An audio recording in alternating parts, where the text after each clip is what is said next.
assembled. And then this is the ladder, fully connected to this cutter. This cutter and this cutter will have the water. Cut and makes a slurry. It will be then sucked into by the pump and through the pipeline to the right.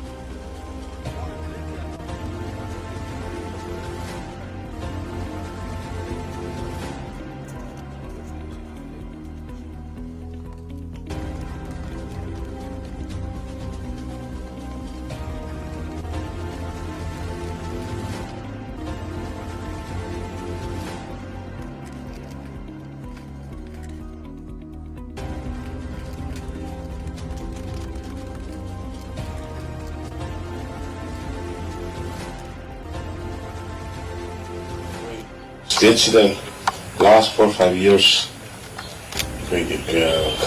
uncertainty,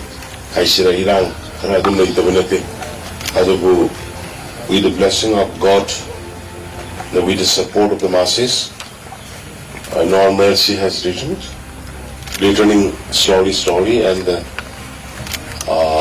we cannot stop our activities of development also. One side, high level, social कोई अतोपा में कोई state की ले लो मियाम सिगी दरकार ले development की कोशिश कोई ले पे याद बनी ना कोई वैसी की सिताराई फदना याम न लॉन्ग ड्यू ड्रीम नी मणिपुरी प्रजापुन मकी याम न फजुग्रव लैंडस्केप शी देविदा किसी ले लो हिल रेंज अदुग लेक की वाटर बॉडीज की फजरा पोषक पे खुशियां न मांगन न मार बता खुशियां न और ये यूं शासन न पांच दे खुन दासन न फुंजन न मांगन न थोप तो और बले रमसे आई की कैबिनेट कलेक्शन आई की प्रजासिंग ने थागत चली हाल वसी लास्ट आई की आहान बटाम आई न सिमी शो जब आहान बटाम दे कोई लंगी कली की से याम 443 acres कोई हाना पिछो की किसी जया मामू लोक्सन लगा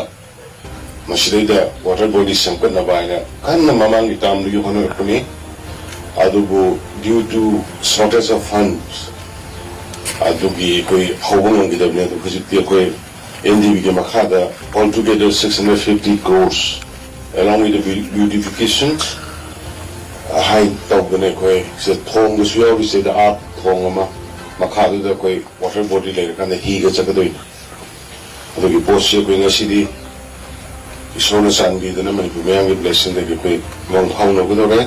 Heavy missionary ma'am, Tunogre, Aduna, Masisi, Honorable Union Home Minister Misazina already Masiaque Salat, a Kanuto people that are on Vitro in Hetare, and the Masi is a launching program.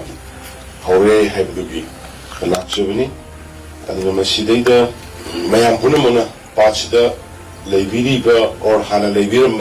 Rajapuno magdayna apil tamjari kaligumba khara aina tasalapani aina laisalure adu tawre da tawre haibagi pot tawbidna hana koi government na acquired objective 443 acres aduga sam puji koi wari sabada rings ki leiribe area khar hana leiribe area water body ki portion shu yanani haibagi kodong sabani aduga CDC da hairaga Masimaga Loksalagadi, a chop of a water body in Siamakanda.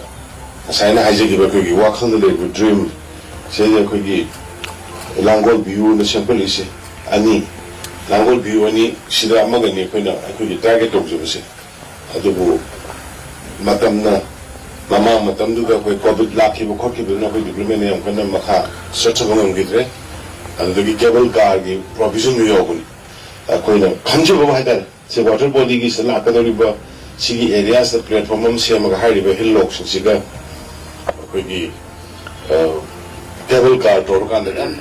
Tourist yam has a sport mobile.